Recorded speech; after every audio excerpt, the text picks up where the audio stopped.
Abra sua Bíblia comigo na primeira carta de Paulo aos Coríntios. Nós vamos ler no capítulo 11, do verso 23 ao 32. Amém? 1 Coríntios, capítulo 11, versos 23 a 32. Abra a sua Bíblia comigo. Eu sugiro que você tenha uma caneta, um lápis, alguma coisa em mãos, porque você vai sublinhar alguns trechos dessa leitura na sua Bíblia. Amém? Primeira carta de Paulo aos Coríntios, capítulo 11, 23 ao 32, diz a palavra de Deus: porque eu recebi do Senhor, sublinhe, eu recebi do Senhor, o que também lhes entreguei, que o Senhor Jesus, na noite em que foi traído, pegou um pão e, tendo dado graças, o partiu e disse: isto é o meu corpo que é dado por vocês. Façam isto em memória de mim. Sublinhem: meu corpo que é dado por vocês. Façam isto em memória de mim. Do mesmo modo, depois da ceia, pegou também o cálice, dizendo: este cálice é a nova aliança no meu sangue. Façam isto todas as vezes que o beberem em memória de mim. Sublinhe: a nova aliança no meu sangue. Façam isto.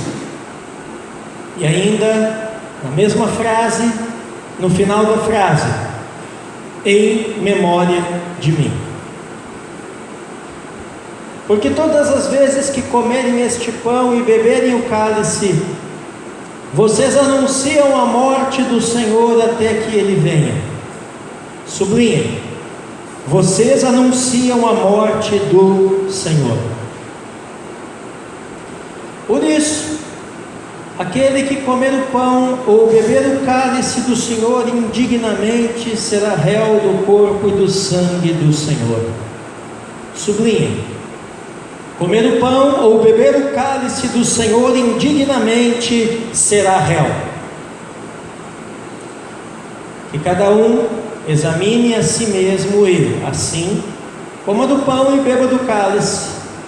Sublinhe: examine a si mesmo. Pois quem come e bebe sem discernir o corpo, come e bebe juízo para si. Sublinhem: discernir o corpo, e no final da frase, juízo para si. É por isso que há entre vocês muitos fracos e doentes, e não poucos que dormem. Sublinhem: fracos, doentes, dormem. Porque se julgássemos a nós mesmos, não seríamos julgados. Sublinhem: julgássemos a nós mesmos. Mas, quando julgados, somos disciplinados pelo Senhor, para não sermos condenados com o mundo. Sublinhem: quando julgados, somos disciplinados pelo Senhor, para não sermos condenados com o mundo. Amém, irmãos? Amém. O tema da mensagem desta noite é: em memória de mim.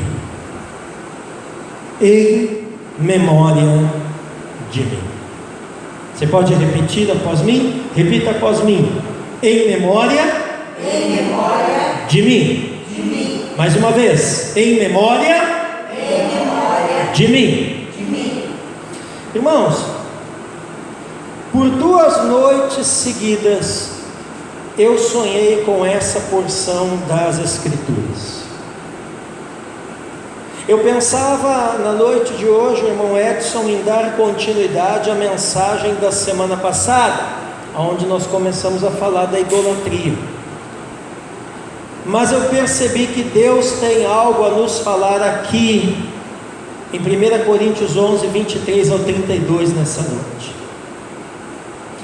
Veja bem, irmão Paulo, hoje nós celebramos a Páscoa. No contexto judaico, a Páscoa relembra a libertação dos filhos de Israel da escravidão no Egito. Se você olhar na sua Bíblia aí em Êxodo capítulo 12, o verso 14, e ainda no mesmo capítulo 12, os versos 24 ao 27, está escrito assim. Êxodo capítulo 12, verso 14. Este dia lhes será por memorial, e vocês o celebrarão como festa ao Senhor de geração em geração. Vocês celebrarão este dia por estatuto perpétuo. Ainda em Êxodo capítulo 12, os versos 24 ao 27 dizem: portanto, guardem isto por estatuto para vocês e para os seus filhos para sempre. E, quando estiverem na terra que o Senhor lhes dará, como prometeu, observem este rito. Quando seus filhos perguntarem: que rito é este?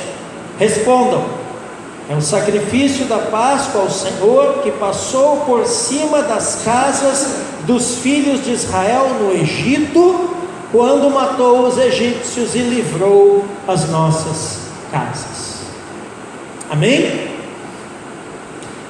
Agora, no contexto cristão, Sheila, a Páscoa celebra a paixão, morte e ressurreição de Jesus Cristo de Nazaré, o Cordeiro de Deus que tira o pecado do mundo. João capítulo 1, verso 29 diz: no dia seguinte, vendo que Jesus vinha em sua direção, João disse: eis o Cordeiro de Deus que tira o pecado do mundo. Quem tira o pecado do mundo é o Cordeiro, não o coelho. Hoje você celebra o Cordeiro, não o coelho. Não existe o coelho de Deus, existe o Cordeiro de Deus. Amém? Mas eu não quero me deter nisso. Ainda em 1 João capítulo 3, verso 5, diz assim, falando do significado cristão atribuído à Páscoa. 1 João capítulo 3, verso 5. E vocês sabem que ele se manifestou para tirar os pecados, e nele não existe pecado. Amém? Então ele é o Cordeiro perfeito, em quem não há defeito, em quem não existe pecado, e por isso na sua manifestação ele é capaz não apenas de cobrir, mas ele vai muito mais além, ele remove, ele tira o meu, os seus, nossos pecados. Glória a Deus. Amém. Então, o que nós precisamos entender, irmão Joseli, nessa noite? Que da mesma forma que o Israel físico foi liberto da escravidão no Egito, a igreja, o Israel espiritual de Deus, judeus e gentios em Cristo Jesus, é liberta da escravidão desse mundo. Liberta por quem? Pelo Cordeiro. Amém? O mesmo Cordeiro de Deus que libertou Israel no passado, é o Cordeiro de Deus que liberta a igreja no presente. Aleluia. Aleluia. Você pode glorificar a Ele por tão grande libertação. Obrigado, Jesus. Então veja, Cristina, que tendo relembrado a importância dessa data, tendo relembrado o que se celebra nessa data, Agora nós vamos voltar a nossa atenção para o texto base dessa mensagem. Agora nós vamos focar a nossa atenção em 1 Coríntios capítulo 11, versos 23 ao 32. Mas antes de observarmos o texto em si, irmãos, eu quero também trazer um pouco para os irmãos e irmãs nessa noite o pano de fundo em que a primeira carta de Paulo aos Coríntios foi escrita. Glória a Deus. Quando nós falamos da cidade de Corinto, nós estamos falando da capital da província romana da Acaia. A cidade de Corinto existe até hoje, e ela é uma cidade localizada hoje no que nós conhecemos como Grécia, né? E ela está localizada ali, situada geograficamente entre dois mares. Nós temos a oeste o mar Jônico e a leste o mar Egeu. Então nós estamos falando, irmão Edson, de uma cidade que tem não um, mas dois portos. É como se nós estivéssemos aqui em Paranaguá, né? Aqui ao norte o porto Dom Pedro II, e ao sul aqui, né, um outro porto. Na verdade até vamos ter, né, que é o projeto do novo porto que está saindo. Nossa diferença é que nós vamos ter dois portos no mesmo mar, né? Mas Corinto não. Corinto tem dois portos em mares diferentes, porque um lado da cidade dá para o mar Jônico, o outro lado dá para o mar Egeu. Então nós não estamos falando, irmão Joseli, de um lugar de pouco movimento, pelo contrário, nós estamos falando de um lugar, irmão Hélio, de comércio intenso entre Oriente e Ocidente do mundo inteiro. Nós estamos falando de uma cidade então muito próspera. Amém? Aleluia. Para você ter uma ideia, irmão, irmã, nos tempos do Novo Testamento, a cidade de Corinto tinha entre 500 a 700 mil habitantes. Eu não estou falando de hoje, eu estou falando dos tempos de Paulo. Corinto teria entre 500 a 700 mil habitantes. Todo mundo aqui já ouviu falar dos Jogos Olímpicos, né? Ok. Os Jogos Olímpicos são o evento esportivo mais famoso do mundo até hoje. Eles começaram na Grécia também, em Atenas. Para você ter uma ideia da importância de Corinto. Em Corinto aconteciam os Jogos Istmicos, que em importância só perdiam para os Jogos Olímpicos. Então era o segundo maior centro esportivo também do mundo antigo, nos tempos do Novo Testamento. Contudo, moralmente, a cidade de Corinto era uma cidade má, era uma cidade marcada pela embriaguez, pela imoralidade, pela prostituição. E a maior causa disso é que em Corinto estava localizado o templo de Afrodite, o maior culto, a assim chamada deusa Afrodite acontecia em Corinto. Nesse templo de Afrodite, a história nos informa que haviam 1000 prostitutas sagradas atuando diariamente. E no culto a Afrodite, o ato sexual com alguma dessas mulheres era considerado culto, era considerado sinal de devoção, sinal de consagração à deusa. Ir no templo de Afrodite e ter uma relação sexual com alguma dessas prostitutas sagradas era considerado parte do culto, parte da adoração.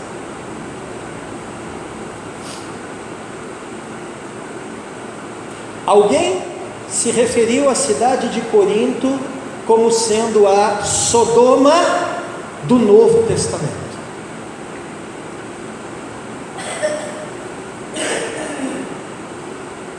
E havia uma quantidade grande de judeus e de convertidos ao judaísmo em Corinto.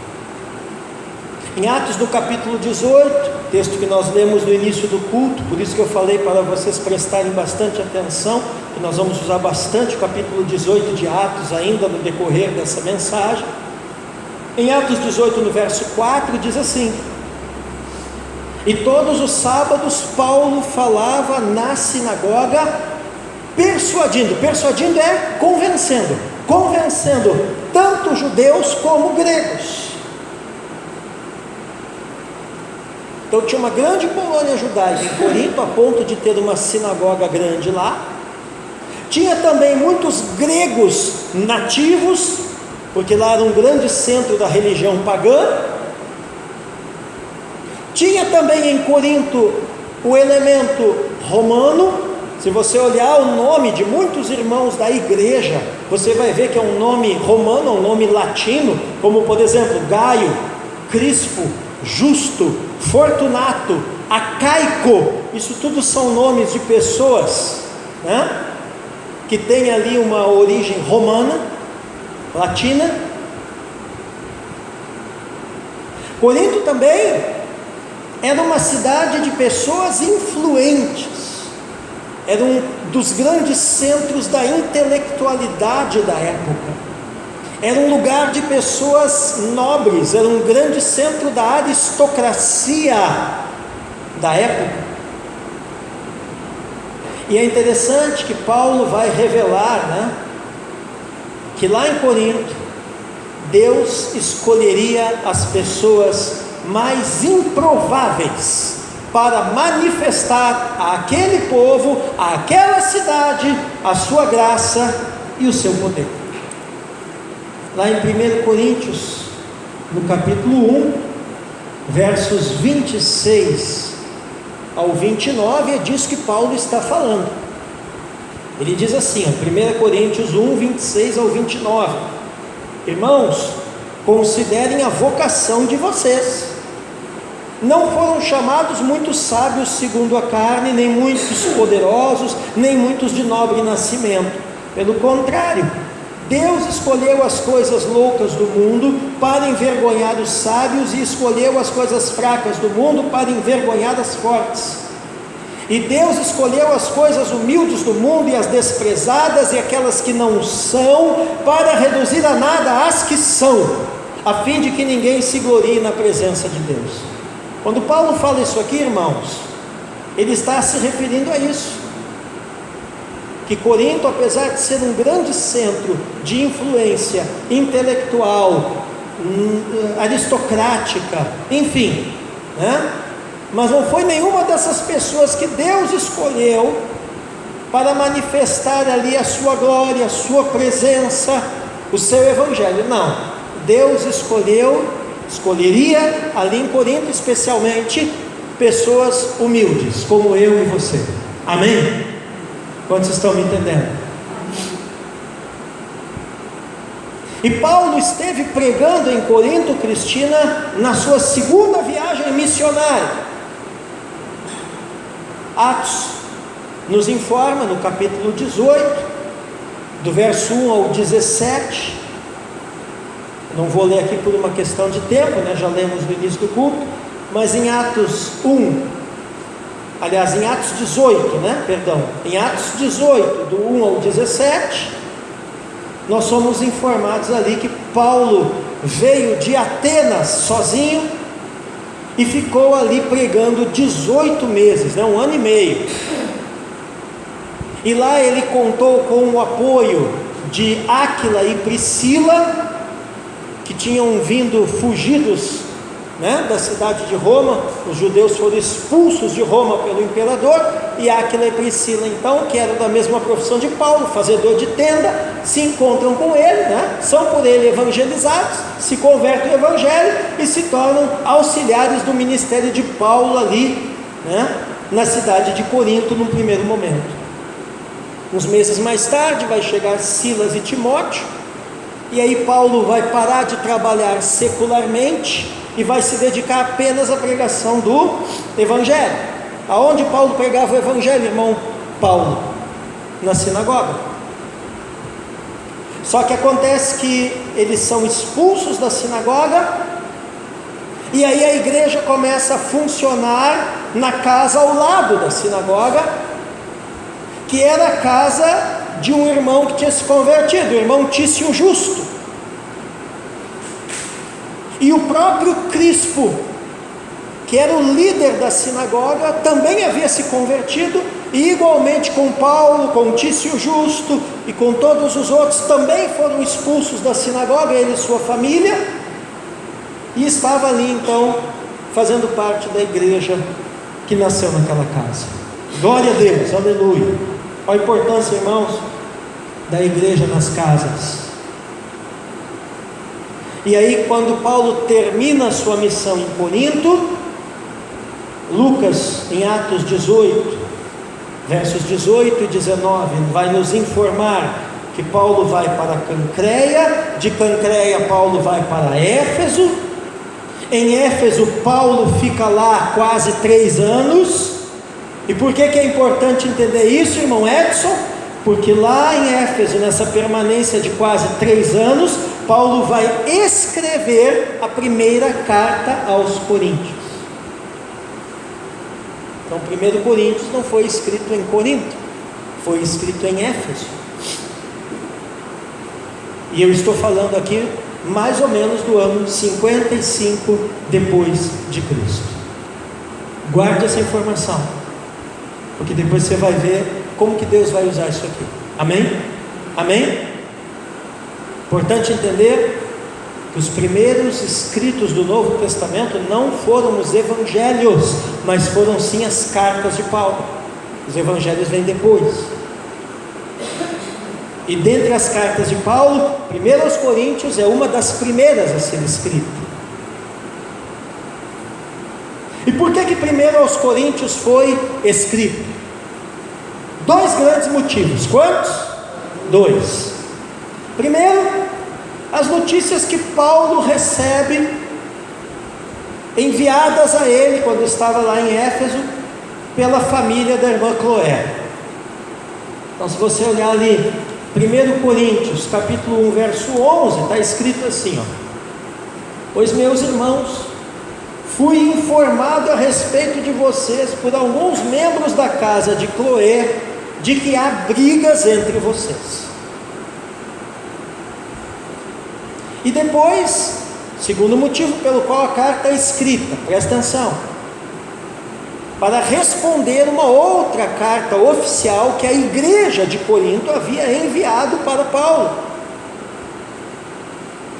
Ali, ó, 1 Coríntios capítulo 7, o iniciozinho do verso 1 diz assim: quanto ao que vocês me escreveram, e aí ele começa a responder a carta que eles tinham mandado. Então, irmã Joseli, em 1 aos Coríntios, os 6 primeiros capítulos é para tratar das questões comunicadas pela família de Cloé, e os 10 últimos capítulos, né, a carta tem 16 capítulos, os 10 últimos, para tratar dos assuntos que a igreja tinha perguntado para Paulo, enviados numa carta oficial. Agora, o impressionante, Cristina, é como aqueles irmãos estavam acomodados ao pecado, como aqueles irmãos estavam com o seu senso de valores distorcidos. Se você olhar os capítulos 1 a 4 de 1 Coríntios, você vai ver que eles estavam tolerando na igreja o espírito de divisão. Se você olhar 1 aos Coríntios capítulo 5, você vai ver que eles estavam tolerando na igreja o incesto. Se você olhar 1 aos Coríntios capítulo 6, você vai ver que eles estavam tolerando na igreja contendas, brigas jurídicas no fórum, irmão brigando com irmão diante dos juízes ímpios da cidade, e não resolvendo as situações das pendências e demandas entre irmãos dentro da igreja, como a Bíblia recomenda que sejam resolvidas. E estavam tolerando, ainda o capítulo 6 vai nos mostrar, de 1 aos Coríntios, fornicação. E veja que eles estavam tão acomodados com isso, que na carta que eles mandam para Paulo, eles não falam nenhuma dessas coisas. Se não fosse a irmã Cloé ter informado antes, Paulo nem ficaria sabendo.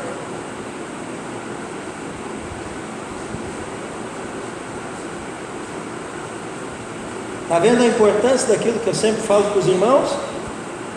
Quem tem a natureza da ovelha, quando vê uma coisa distorcida, errada, e que tem potencial para prejudicar a igreja, vem correndo contar para o pastor.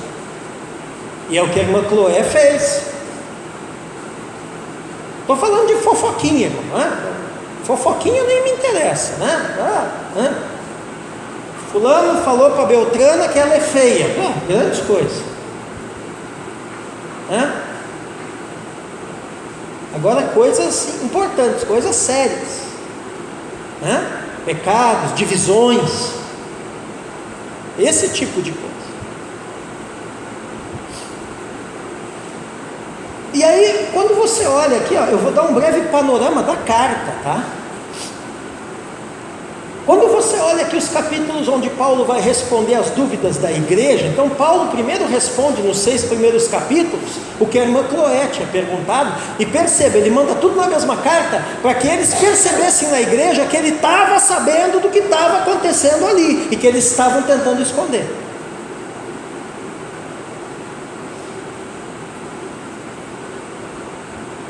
A pior bobagem que tem é tentar esconder coisa do pastor, viu?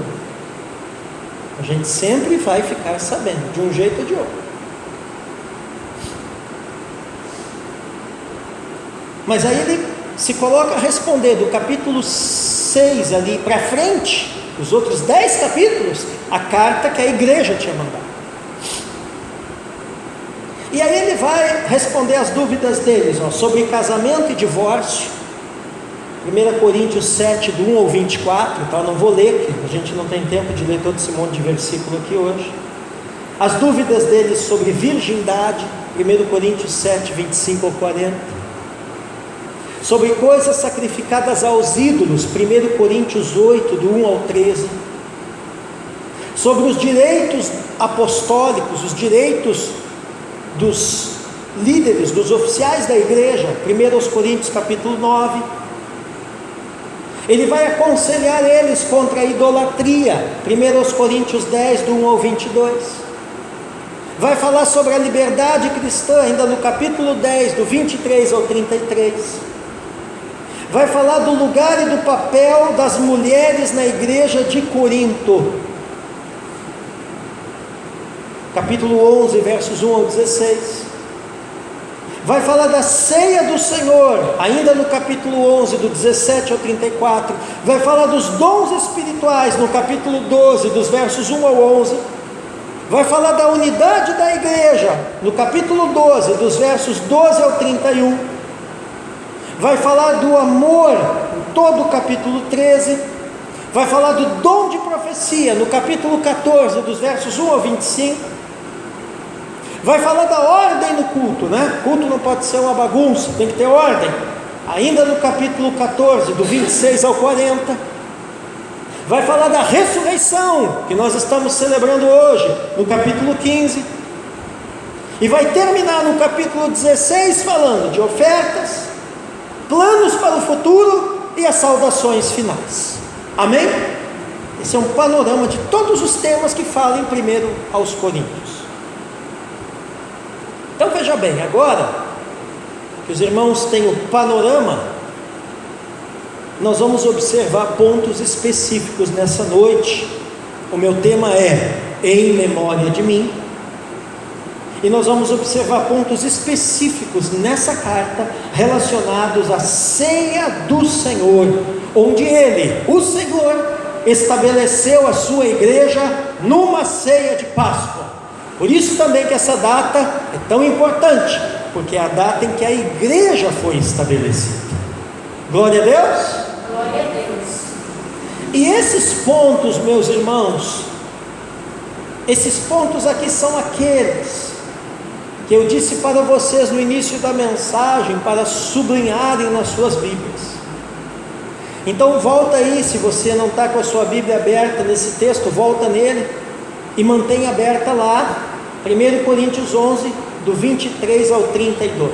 Eu não vou ler novamente o texto, porque é um texto extenso, nós já lemos no início da ministração, mas eu vou falar de alguns trechos. E o primeiro trecho que eu quero destacar aos irmãos nessa noite é: eu recebi do Senhor. Diga comigo: eu recebi do Senhor. Do que Paulo está falando aqui, irmã Sheila? Que ele recebeu uma revelação direta de Jesus Cristo ressurreto. Você não entendeu? Lembra que eu falei para você que era uma informação muito importante, que 1 aos Coríntios foi escrito em Éfeso no ano 55 depois de Cristo, ou seja, é um dos primeiros escritos do Novo Testamento. Lembra que eu falei isso agora há pouco? Então os evangelhos ainda não tinham sido escritos. Se os evangelhos não tinham sido escritos, se Paulo não tinha convivido com Jesus em vida, se Paulo não tinha feito parte do grupo dos 12, como é que Paulo conhecia com tantos detalhes o que aconteceu na última ceia no cenáculo? Resposta: o próprio Jesus ressurreto apareceu e contou para ele. E aí ele diz: eu recebi do Senhor. Eu não ouvi de apóstolo nenhum, eu não li em lugar nenhum, até mesmo porque não havia nem sido escrito ainda. O primeiro relato da última ceia não é feito nem por Mateus, nem Marcos, nem Lucas, nem um dos evangelistas, é feito pelo próprio Paulo. Jesus ressurreto deu a ele daquilo que aconteceu no cenáculo. Aleluia! Jesus ressurreto em pessoa narrou sobre os fatos para Paulo. Nenhum evangelho canônico havia sido escrito quando Paulo escreveu isso aqui. Como é que ele sabia? Porque Jesus contou para ele. Aleluia!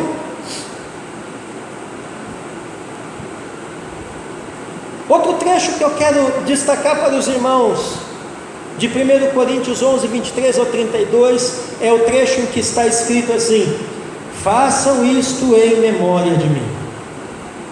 Repita após mim: façam isto em memória de mim. Irmãos, o que isso significa? Que a ceia do Senhor ativa na vida da igreja, irmão Edson, uma memória espiritual. Assim como existe memória física, que você lembra o que você, comeu hoje no almoço, existe memória espiritual. E essa memória espiritual da igreja, quando é ativada ao nós participarmos da Santa Ceia do Senhor, ela nos leva, ela nos remete para onde? Para o Cordeiro Pascal, que foi morto para preservar a vida e possibilitar a libertação de Israel do Egito. Quando Jesus diz assim: meu corpo que é dado por vocês, ele está trazendo uma lembrança do Cordeiro da Páscoa lá no Egito, que eles sacrificam, que eles matam, que eles assam, que eles comem, que é literalmente o corpo do Cordeiro que é dado por eles, o sangue do Cordeiro que marca eles, a sua casa, a sua família, possibilitando serem resguardados da morte, possibilitando serem libertos da escravidão no Egito. Quando Jesus falava isso, era a respeito dessa memória que vinha na mente dos apóstolos. Quando Jesus contou isso para Paulo, foi essa memória que foi ativada na mente de Paulo, e é isso que precisa ser ativado na mente do coração da igreja. Você se lembra que João Batista olhou para Jesus e o identificou publicamente, para todo mundo ouvir, dizendo: esse é o cordeiro. Que cordeiro que você acha que eles pensaram quando João Batista disse isso? Eles pensaram no cordeiro da Páscoa. Por isso que a Bíblia vai dizer que ele é a nossa Páscoa, a nossa libertação, a nossa morte, mas a nossa ressurreição. Glória a Deus! Então essa memória, irmão Hélio, também tem um outro sentido. Essa memória, pastora, é num sentido de que o seu povo, de que a sua igreja lembre constantemente do Cordeiro libertador durante a sua jornada neste mundo. Amém? Então, quando vem a dificuldade na nossa vida, irmãos, de quem que nós temos que lembrar? Do Cordeiro.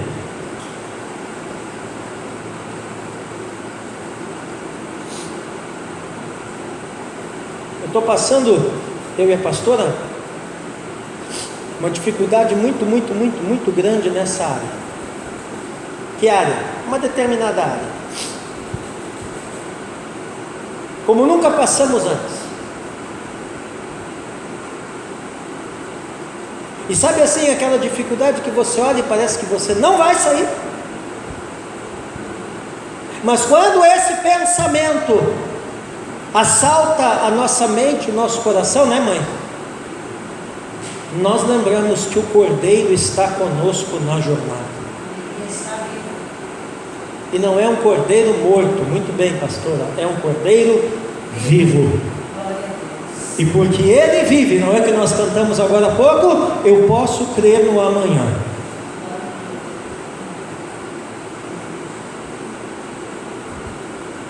Aleluia. Outra parte, outro trecho aqui dessa leitura de 1 Coríntios 11, 23 ao 32, que eu quero que você preste atenção, e nós já estamos indo para o fim. A nova aliança no meu sangue. Diga após mim: a nova aliança no meu sangue. Irmãos, o que a Bíblia está dizendo aqui? Que a ceia do Senhor nos faz participantes de uma nova aliança. Ou seja, pela ceia do Senhor, pelo Cordeiro, sua carne, seu sangue, sua obra, nós somos introduzidos em um novo, em um inédito relacionamento com Deus. Da mesma forma como a Páscoa introduziu os filhos de Israel lá no Egito, em um novo tempo, em uma nova era, em um novo relacionamento com Deus, rumo à terra prometida, a ceia me introduz em um novo tempo espiritual, em uma nova era espiritual, em um novo relacionamento com Deus, rumo às regiões celestiais. Amém? Amém. Aleluia. Um outro trecho que você sublinhou na sua Bíblia, que diz assim: vocês anunciam a morte do Senhor. Diga após mim: vocês anunciam a morte do Senhor. Então veja que além de um memorial, o que é um memorial, Sheila? É um negócio para a gente não esquecer, um negócio para a gente lembrar. Além de um memorial, a ceia também é um anúncio. A ceia também é uma proclamação física, uma proclamação espiritual. E o que nós proclamamos ao participar da ceia do Senhor? Nós proclamamos que o Cordeiro foi morto por nós. Nós proclamamos que no seu sacrifício, no sacrifício do Cordeiro, nós já pertencemos a um outro Senhor, que não é o Faraó, que não é o diabo. Nós já pertencemos a uma nova ordem de coisas, que não é o Egito, que não é o mundo. Nós pertencemos a Deus em Cristo, as regiões celestiais, em uma nova aliança. Aleluia! É isso que você proclama quando toma a ceia, quando participa da Santa Ceia.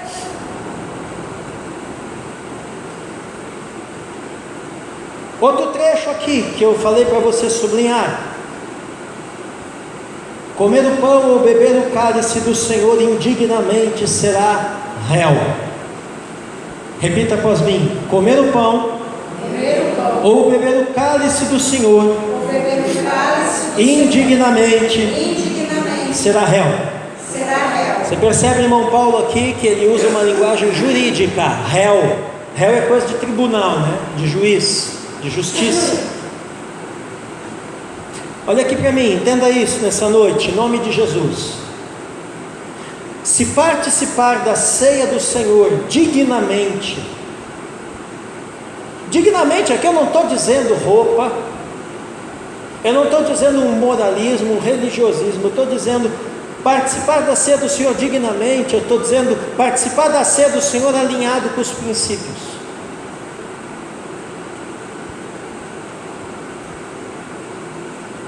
Se participar da ceia do Senhor dignamente nos torna inocentes, nos torna livres da morte, como foi para os filhos de Israel no Egito, também tem o outro lado. Participar indignamente nos torna réus. Participar indignamente atrai, como o próprio texto diz, juízo para si.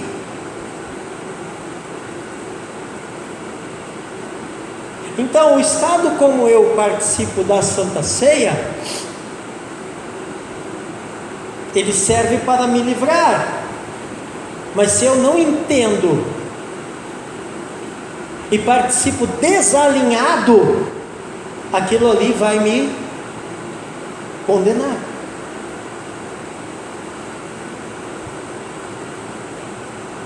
Então eu não vou mais tomar a Santa Ceia. Não, irmão, não é essa a solução.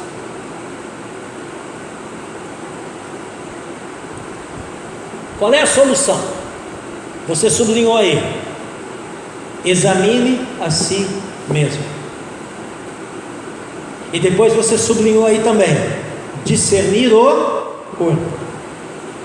Repita após mim: examine a si mesmo, discernir o corpo. Então qual é a solução, irmãos? O que é examinar a si mesmo? Examinar a si mesmo é o seguinte: alinha a sua vida com o ensino das Escrituras e com a unidade do corpo, com a unidade da igreja do Senhor.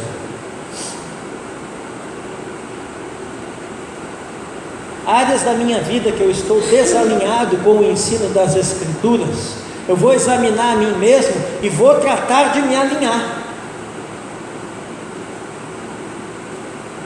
Áreas da minha vida em que eu não estou em unidade com a igreja, com o corpo, eu vou examinar a mim mesmo e vou estar em unidade. Amém? E outra coisa que você também sublinhou aí: julgássemos a nós mesmos. Repita após mim: julgássemos a nós mesmos. Do que Paulo está falando aqui? Já indo para o final. Paulo está falando do seguinte, irmã Cristina: que participar do corpo de Cristo sem nos examinar vai nos colocar debaixo de juízo. Agora, não é um juízo de condenação, porque a Bíblia diz que nenhuma condenação há para quem está em Cristo Jesus. Então, das condenações, quando arrependeu dos pecados e confessou Jesus como Senhor e Salvador, nós já estamos livres. Amém? Então que juízo é esse, se não é um juízo de condenação? Esse juízo que Paulo está falando aqui é o juízo de disciplina. Participar do corpo de Cristo sem nos examinar nós mesmos, nos colocará debaixo de um juízo de uma disciplina do Senhor. Deixa eu falar com outras palavras: continuar com aquilo que desagrada a Deus e ao mesmo tempo participar da ceia é viver uma mentira, é tratar a ceia como se fosse uma refeição qualquer. E Paulo está ensinando para a igreja em Corinto, e para nós também, aqueles que insistem em não examinar a si mesmos, e se acomodam com a sua situação. Veja que o problema não é você pecar ou eu pecar, porque pecar nós peca por aí toda hora, irmão. O problema é nós estar acomodado com o pecado. O problema é nós estar que nem os irmãos lá da igreja de Corinto, que tiveram a capacidade de escrever a carta para Paulo, perguntando um monte de coisa, perguntando até de virgindade, enquanto que tinha fornicação no meio deles. E se não fosse a irmã Cloé lá, no bom sentido, expor a situação, Paulo nem ia ficar sabendo do que estava acontecendo. Por que a irmã Cloé expôs aquela situação? Porque ela era X9, porque ela era o dedo duro da igreja? Não, porque ela era uma irmã que examinava a si mesma, porque ela e a sua casa, eles eram irmãos que estavam discernindo o corpo, eles eram irmãos que estavam julgando a si mesmos, e que estavam preocupados com a situação dos demais irmãos e da igreja inteira, que estava correndo um grande risco, um grande perigo. Por quê? Porque insistiam em não examinar a si próprios, porque estavam começando a viver acomodados com aquela situação.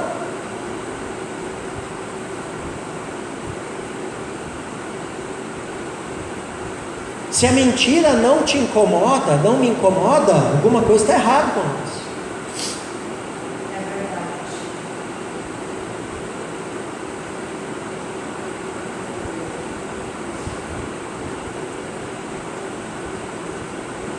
Se enganar alguém não me incomoda, alguma coisa está errada comigo. Entendeu?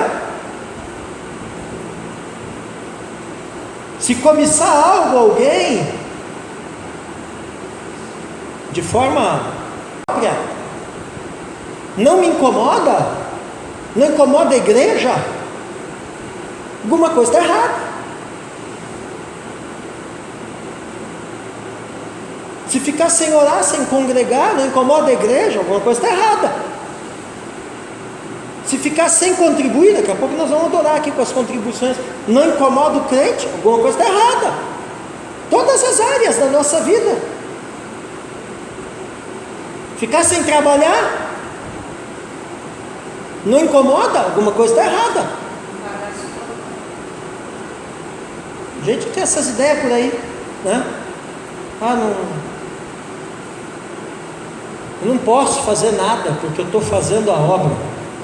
Irmão, eu faço a obra há mais de 30 anos e trabalho.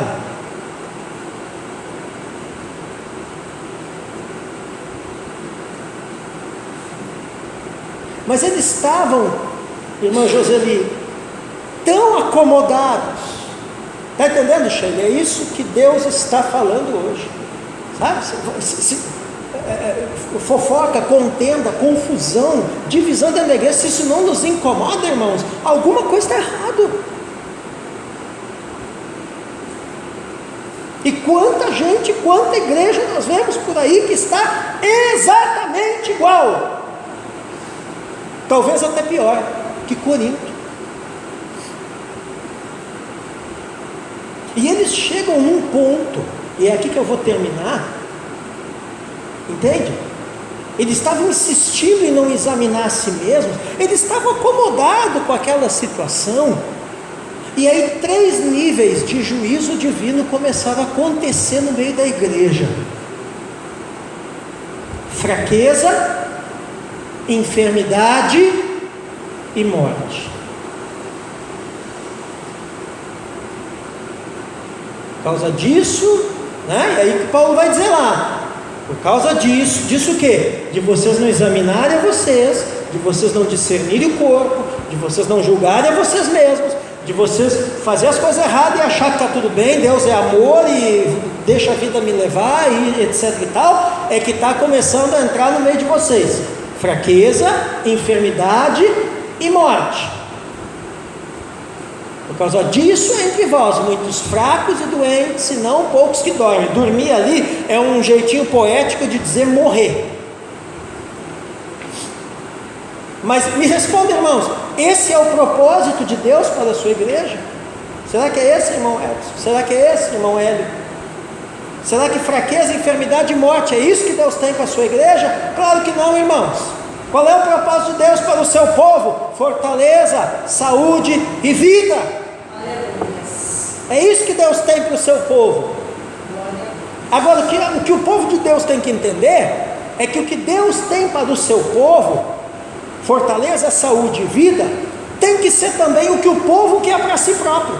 Porque não adianta Deus ter uma coisa para o seu povo, e Deus querer uma coisa para o seu povo, e o seu povo não querer.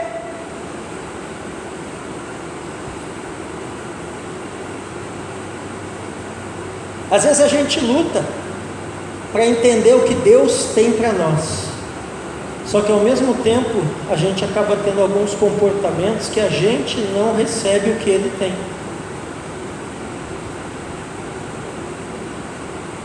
Já percebeu isso?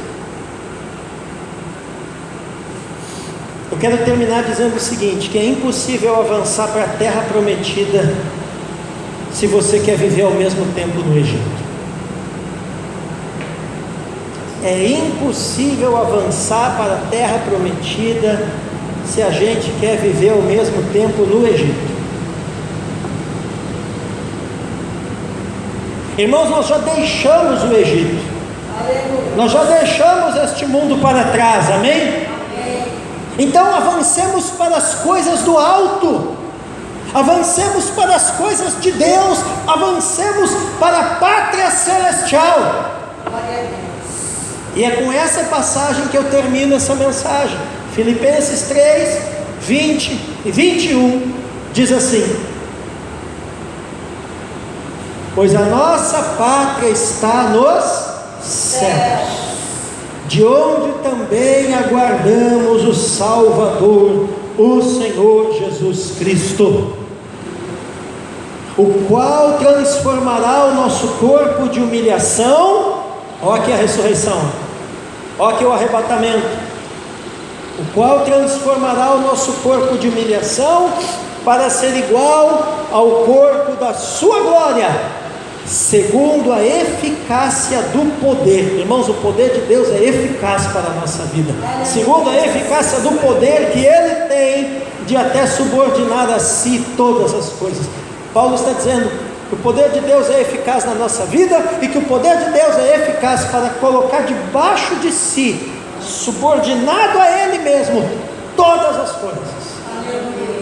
Então aquilo que nós não conseguimos subordinar, controlar, superar ou mesmo vencer, o nosso Deus pode.